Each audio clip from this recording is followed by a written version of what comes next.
This is the 217 Recovery Podcast with Corey Winfield. Kind of worked out because I was trying to pass off one of your Christmas gifts as a anniversary gift. Because you got me some sweet stuff, and I'm like, oh my gosh, here's your card. And co-host Marney Winfield. Some of the things that attracted me to you was I saw that you were determined and had your own goals and aspirations, and we've never tried to steer each other away from anything that we've ever wanted to do individually. It is the 29th of December, 2022. My name's Corey Winfield. My name's Marney Winfield. And we don't steer each other away from opportunities and from goals and stuff. Well said, me. Is that what it's pretty much what you said, right? Yeah. Yeah, how you doing today? I'm doing well. The new year's a-coming. I know, it's crazy. I'm when I'm leaving clients, I'm like, see you next year. I know, it's cute. Yeah. You guys can use that. I'll let you use it. It's another big day for a different reason. It's a very big day for you. You've been waiting for this day for quite some time. And it's a sober date of 1,217 days. Only you, honey. Only me? Would have figured that out. Well, everything happens for a reason. Well, do you remember your 1,217th day of sobriety? Yeah, you want to go back to the podcast and listen to You it? I don't think I hit it. Well, I mean, I hit it, but I don't think I recognized it. But no, the other day we were doing the podcast, you had said you didn't know how many days you had. So you're like, oh, you're looking it up. And I did look it up, but I didn't want to say anything because I'm like, oh, she's 2 days away from 1,217. Mm-hmm. I'm going to surprise her. So then I sent it to you yesterday because I'm like, I better not forget about this. Yeah. So yesterday when I sent you a text and I was like, oh yeah, and by the way, tomorrow, you're going to have 1,217 days. Mm-hmm. Clean. Super neat.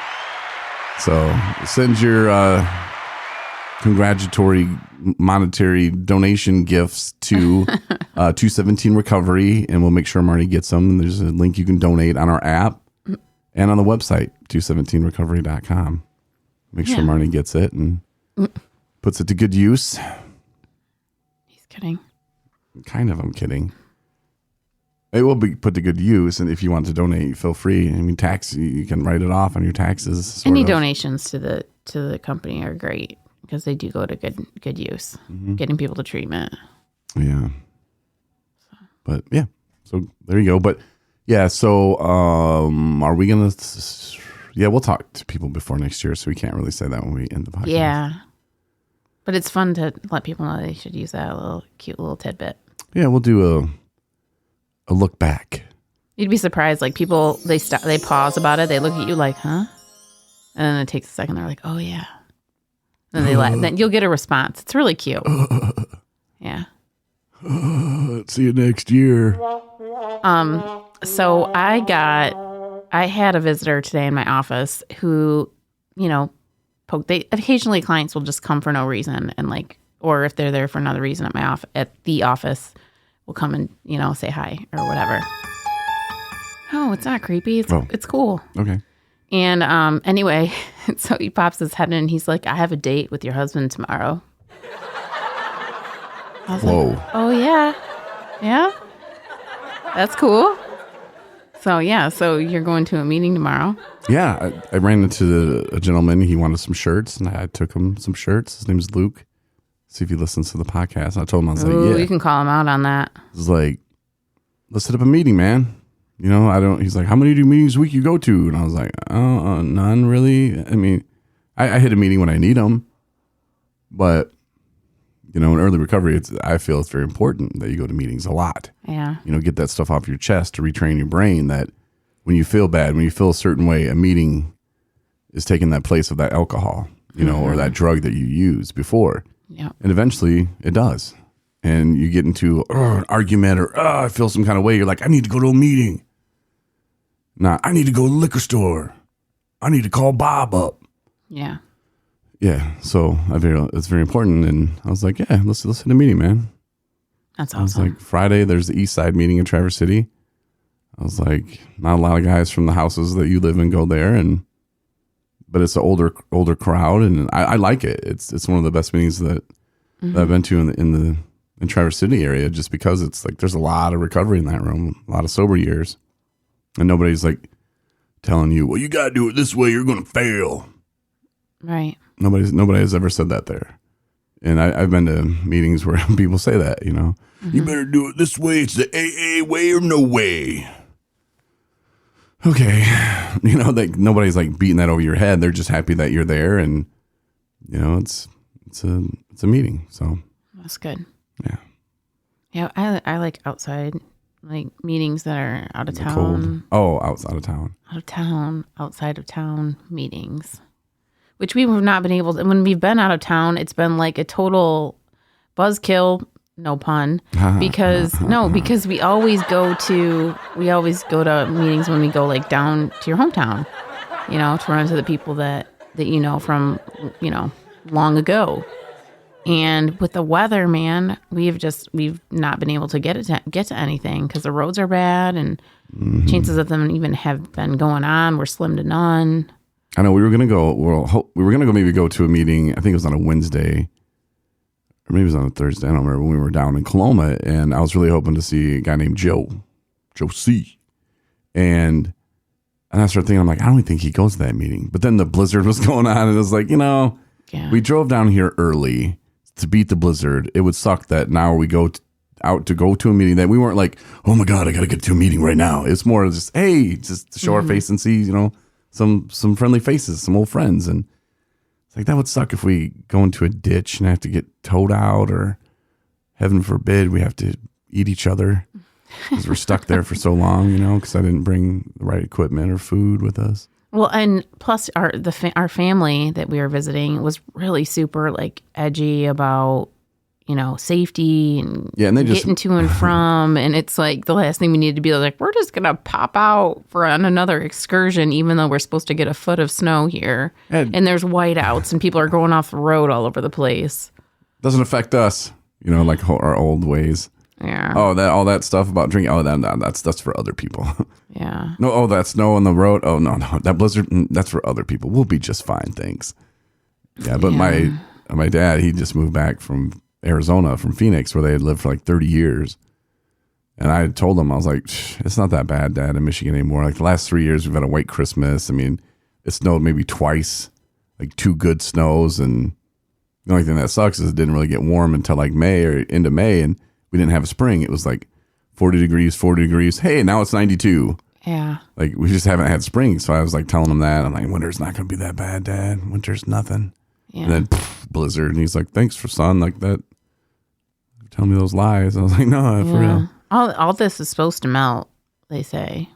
Oh, yeah. You can see grass already, now. It's like 48 today. Yep.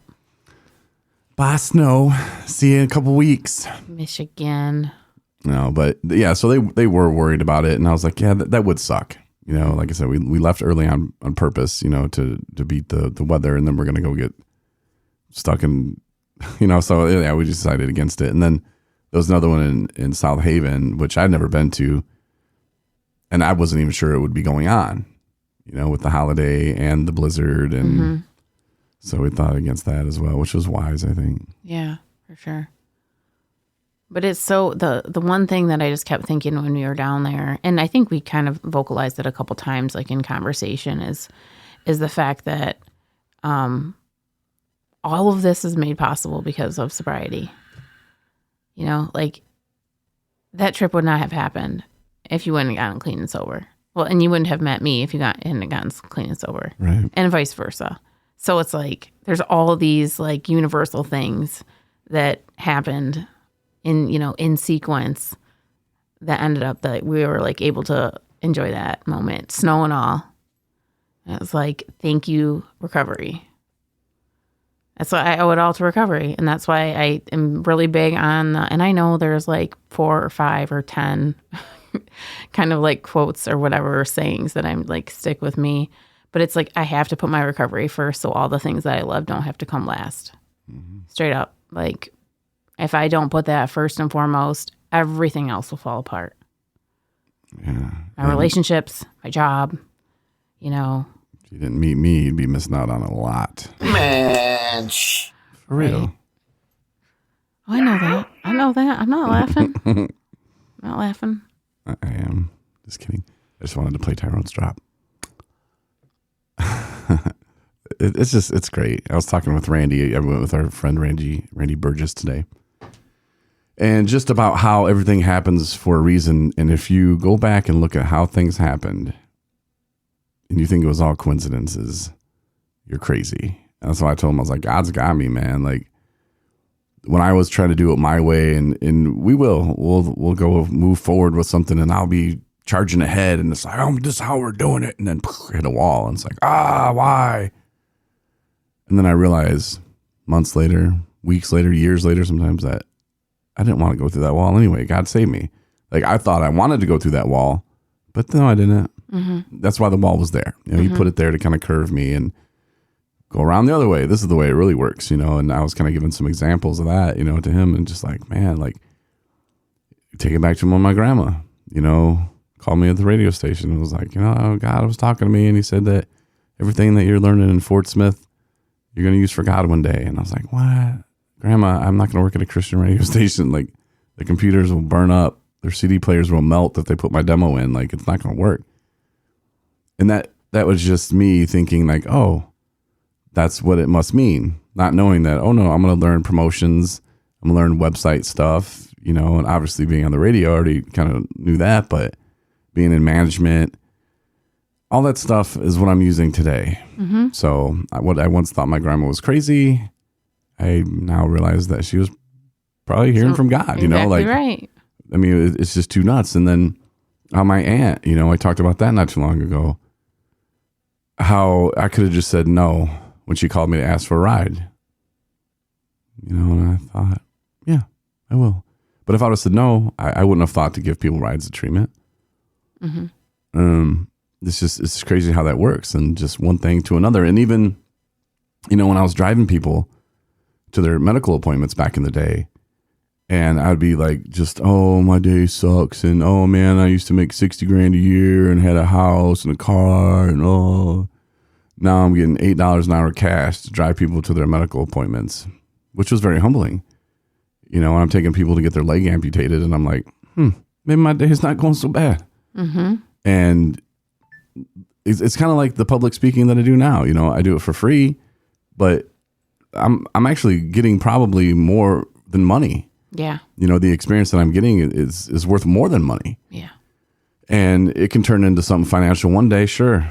You know, but why I'm doing it today, I don't know. I'll look back in 3 years and go, you know, that's the stuff that started me on that, you know, and that's what got my foot in the door. And same thing with that driving back then, where I looked at, oh, I'm just getting $8 an hour. No, I was learning how to talk to people and understand people, you know, and if I'd have just told my aunt, no, none of that would have happened. I mean, that's just a small example of like 1,000 different things that have happened, and meeting you even, you know, like we could go on forever about just the stuff that happens. And was it because I was sober? No, because after I did the ride thing, I drank again. You know, that wasn't the end of it, but it was something that had to happen at that time. And it's just one of those things that you never know why you're doing something, you know, like there's something behind it. Kind of like the usual suspects, you know, Kaiser Soze, they're like, oh, you're working for Kaiser Soze, whether you know it or not, you know, because so-and-so and so-and-so and so-and-so and so-and-so, and it all leads back to that one guy, you know. It's like, yeah, God, and thank you.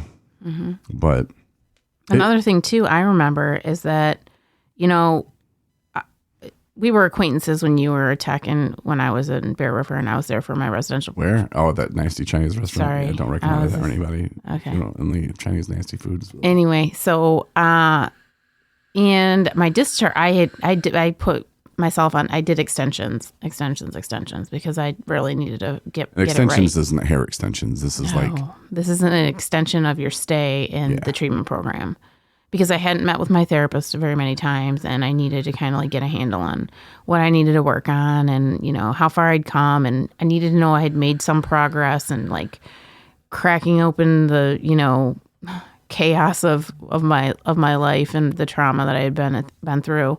And, you know, none of that means that it's going to be resolved while you're in treatment. This is not like 30 days and you get out and you're like, I'm fixed. Like, let's do this. Because that's not how it works at all. But at least I was mindful enough to know that I needed to do what I needed to do. I needed to take it slow and steady. I needed to be humble. I needed a huge amount of acceptance of the fact I'm an alcoholic. I'm an addict. Like, this lifestyle that I was trying to square peg round hole, like, no matter which way I tried to do it, it always ended up the same. It was a disaster. It was just awful. Anyway, what I was getting at is that I had met you and we had talked about what to do. And there was none of that, just so you know, at that time. And you had said, stick with the winners, go to meetings, good meetings, blah, blah, blah. And I'm like, I don't know where I'm supposed to go to meetings at. I knew I was going to live with my mom because she was like 100% safe. And I was like, I'm keeping it simple. Got out every other person that I knew from, my using days. So I pretty much had nobody. And I was like, I'm going to try to get a hold of that Corey guy. And then I'm like, it was the last day that I was leaving in your shift or whatever, however your shift happened. Like, I didn't see you before I actually left. Yeah. And I was like, I didn't actually, honestly, I didn't even really think about it that much. I was just like, okay, on to life. But I had my dad, I had my father who came up to visit me. Yeah, that's my dad. Came up to visit me, and it was maybe like a week or two after I had been out of treatment. And I was like, I'm going to go to some meetings. Like, I need to go to some meetings. And I knew where there were meetings that I'd gone to from when I was in treatment. Because this was back before COVID, and they took you to like outside meetings. So you got to experience the community meetings, in the area. And even though I lived here in Traverse City, and the meeting that I was going to was up in Boyne, I was like, I know it exists. I know what day it's on. I've been to, one every week for the past 3 months. So I know it's there and it's happening. And then you just happened to be driving the people there that night. And I drove bus. So I ran into you or whatever. And so I was like, oh yeah, I forgot about him, but I was just like, I need to ask him about what meetings to go to. But you were working and I was just like there for my meeting, and then I left, but I ended up looking you up later. So like, maybe I wouldn't have gone to that meeting and reminded myself that I should pick your brain about where to go for other meetings down the line. And I don't know, maybe you wouldn't have worked that night and driven people there. It would have been driven by somebody else. I don't know. Can I ask you a question about that? So your dad, like, because he was there, like, so he came from down from Brighton to come hang out with you. And he picked you up and he was staying. He got a room at like, I don't know, someplace in Traverse City. So you met him and I was there. I was living with my mom, and then until he came and picked me up, and we went, bowling or whatever, out to eat, thrift shop. He likes to go thrifting. You're like, I want to go to this meeting. And I was tonight. like, Dad, let's go to this meeting. Yeah. He was like, ha ha. And he's like, let's get you to a meeting then. Nice. And then little did he know he would have met my future husband. Wow. Isn't that crazy? That's crazy. Yeah, because I did meet him. I was like, oh, nice. And you actually had some clothes to donate. Yeah. Like you dropped off some clothes for women. I'd gone through my closet, and I had like 3 garbage bags full of clothing to donate. So I was like, here you go. This is for you. Not you, but. To be honest, that night, I was like, Like after you left or whatever, I was like, man, I should have got her contact info. And I was like, nah, that's against the rules. Because at the time they made you sign this contract. Like, you can't see anybody or hang out with anybody, not even date. You can't even hang out with them. And you're not supposed to be Facebook friends with them.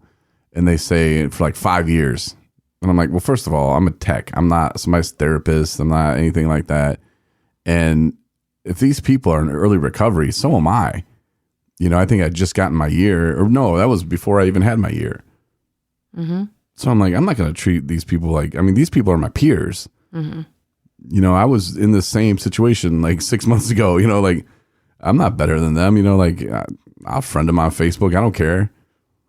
And I didn't look at it like, hey, I'm going to go in here and look for chicks, and some dudes do, and that's unfortunate. And some women do too. Yeah. And that's unfortunate because first, just because that's just a bad situation, not saying that like situations like ours can't happen, but when you were in there, first of all, I thought you were into women. And there's nothing wrong with that because I heard you talking to somebody and your plans originally, you were going to move in with your girlfriend, get a place with your girlfriend. And I heard you say that. And of course my mind thinks, oh, okay, girlfriend. But you meant like a friend that's a girl. Yeah. Which, but I just thought, oh, okay.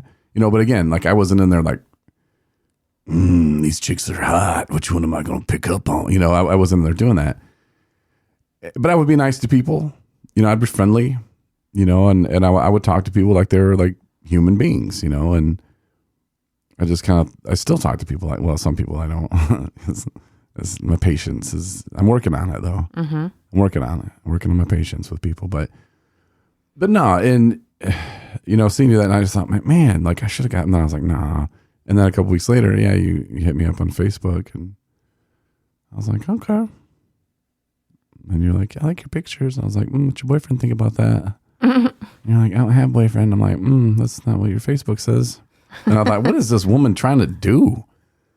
Like, apparently she's not into women, but I'm not trying to get shot or beat up here. Like what is this? What's this girl's game? Like, I didn't think she'd be like that. And you're one thing that's funny, but not funny, but funny. Funny. Is that when they say that when you're in active addiction that you like literally like kind of stop taking all responsibilities, like you don't keep up with anything that is important or even unimportant. I literally did not even think of Facebook at all. I don't think I had a computer. I was not interested in anything having to do. I think it had been like 10 years since I had been on Facebook. Pretty sure. That's what you said. No, that's exactly what was true. It was a picture of Marnie in the from 2010. This is what love looks like. I was like, what is she trying to do? Yeah. Like, this is not cool, man. Had zero idea. But anyhow, that's funny. See, you should take it as a compliment. I actually got back on. I probably didn't remember my password. I probably had to go through all that crap and just to get back on that stupid thing. Yeah, and it wasn't like it was your profile picture. I had to scroll through some and I'm like, oh. No, and then that's why I got on is because I didn't know how else to find you. That sounds creepy. But yeah. How things happen. And they're supposed to happen in those kind of ways, and then of course I was like, no, I'm not good enough for you. I don't have any money. I just quit my job. Like, this is probably not bad. This is a bad idea. I can never give you what you want, is what I thought. I can never give her what she wants. How did you know what I wanted? I was busy because I thought you wanted money. Why would you automatically go there? I had no money. Because society says that. So I was going with what society thinks sometimes. Well, shame on society. And I was busy and you throw attitude my way about me not talking to you on the telephone. I did. Yeah. So I was like, look, I got 80 things going on. And I can't give you enough time, and you deserve it. And you do. You deserve a time. You deserve attention. And I was just like, I don't know. And then baby. Mm-hmm. And then how that happened. And it was just crazy. It was like, I really do think it was like God like snatching me from going the wrong direction on the wrong path and going, look, you've been praying for this. You've been praying to meet a woman that is going to love you like you love her. I put her right in front of you and you don't listen to me. You don't, trust your instincts. But again, I was not trusting, I was just like, oh, and I was afraid to hurt you. I was afraid you were going to, like screw up your sobriety. But then when you told me, yeah, that's cute that you think that about yourself, but I'm not going to relapse over you, buddy. Yeah. I was like, that's exactly what I want to hear. Like, that's exactly what should be said, like that's exactly how someone should feel, and maybe, like, yeah, you had like 4 months or something at the time, but it wasn't your first rodeo. You had 2 years before, for the wrong reasons, sort of. All the wrong reasons, actually. But you knew it. It wasn't your first time. It wasn't your first rodeo. Yeah. And that's why I was so careful about so many things, And so was it a little bit impulsive or whatever that we started dating? Yes, because whatever, you're not supposed to date for a year. Whoever made that rule. But it felt right, and I knew, and just like I said in the intro, that like your goals are your goals and, they are, I would say, aligned parallel with mine. They're not the same goals at all, but they're very similar. And, and so it made sense. And I was like, I'm not going to, chase after him if he doesn't want to be with me, but, here's my number. You got my number, sailor. And then he reached out to me again. But anyway. It's funny. So when people who are in early recovery, they obviously you want to feel wanted and you want to feel loved. You want that companionship, but don't force it. And don't do it for the wrong reasons. Don't be like, I'm going to go find somebody who chairs meetings and ask them to be my boyfriend. Yeah. Because they chair meetings, and that means that they're serious about their recovery. That does not mean that at all. I mean, it could mean that. They could very well be serious about their recovery. That's great. But you cannot put the basis of finding somebody you connect with, on just tiny little things. It's just let it happen. Let the universe guide you. Mm-hmm. You can't be sitting over there going, oh, Sally, she give me them eyes. I could make that work, she'll probably let me, No, it's just not worth it. Even hooking up, one of my people I know was all obsessed with sex and stuff. Like in the beginning, oh no, I'm sex addict. I'm this and that. I need to go get some. I need to do this, need to do that. And it's like, do you? Is that what you need to do today? Or is that what you want to do today?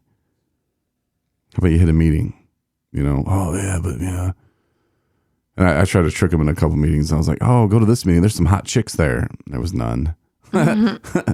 And he ended up showing up. He's like, oh, I thought you said there was some hot chicks here. I was like, oh, and that's what it takes. That's what it takes to get him to a meeting. Yeah, they just left, man. But then he went off, and I guess he's kind of back on the stuff now, back on the good life now. At least he's attempting to, and which is good. That's good. I tell people that all the time. It's like, especially when I hear where they're at, I don't tell them, well, buddy, you got about 6 more of these, and these 6 more treatment stops, come back. I just tell them, come back, I just say, well, if something happens, God forbid, you want to hit the ground running out there, but if something happens, come on back, don't stay out there too long, Mm-hmm. And some stay out longer than others, but nobody thinks you're a bad person. It's not an easy thing to retrain your brain and to restructure your whole lifestyle and the whole way of thinking that you've been thinking for 20 years, most people. Mm-hmm. You got to change all that. And it's not easy, but it just takes time. Yeah. And there are people that do love you, but they hate seeing you this way. And a lot of people die and they just want good things for you. So when your mom or brother or sister or whoever, wife, girlfriend, boyfriend, husband, they get mad at you, it's not because they hate you. It's because they're frustrated because there's nothing they can do about it. Right. And they're afraid. They're afraid they're going to lose you. So, and they feel like there's some piece of they feel like that they've failed. Mm-hmm.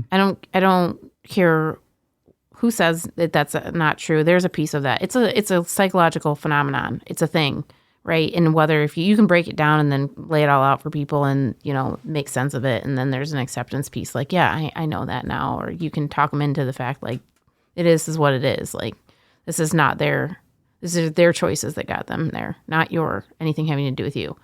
But there's still a piece of them that was like, what could I have done differently?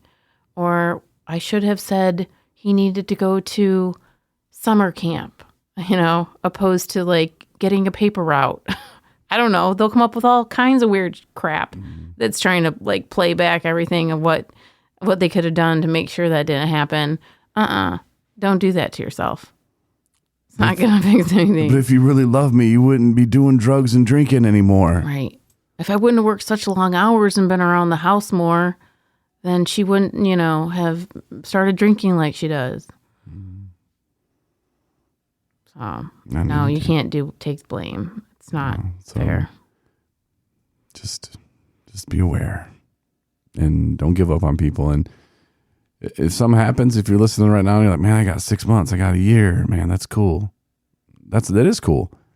But if something happens, man, and I'm not saying like, I'm not giving people free passes, like, because I've heard it said like, hey man, relapse, man, it's part of recovery, which is not. Relapse is part of addiction.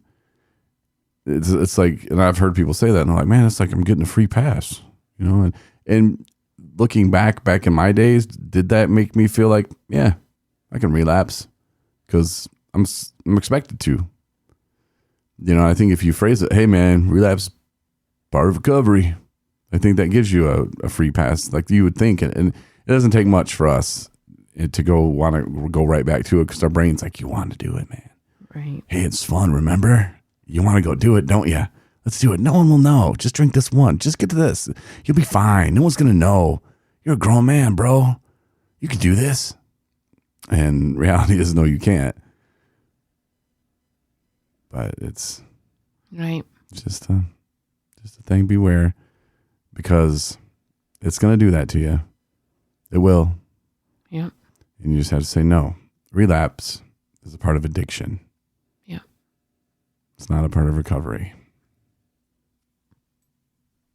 It's not a joke. It's not a joke.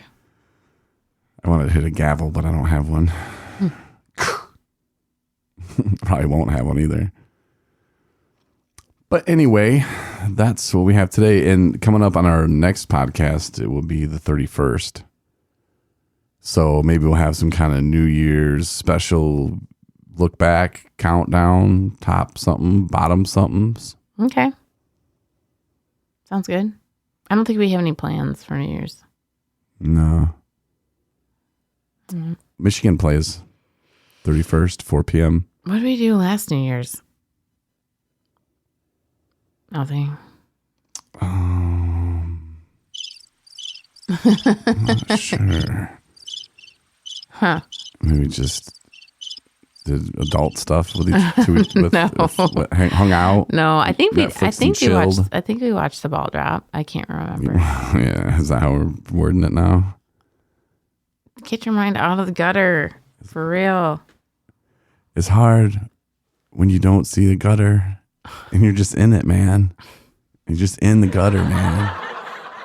How do I know I'm in the gutter? All right. Well, thank you everybody for listening. Oh, man. All right. Yeah. Appreciate it. 217recovery.com. We have resources, some good stuff like that on there. And if you want to be a guest on the podcast, you know, feel free to reach out. Corey, Definitely. Corey at 217recovery.com. Marney, Marney at 217recovery.com. Justin, Justin at 217recovery.com. Or if you want to hit up Tyrone, I'm like, what's up, Tyrone? Tyrone, Ty Rone, RONE at 217recovery.com. And if you just want to say, hey, Happy New Year. Yeah. Congrats on all the sober time, you guys. Rock. That's cool too. All right. Thanks, everybody. You're like, wrap it up, Winfield. Have a good night. Take care. Thanks for listening to the 217 Recovery Podcast. For more episodes plus bonus features, download the 217 Recovery app and support recovery by rating us in the App Store.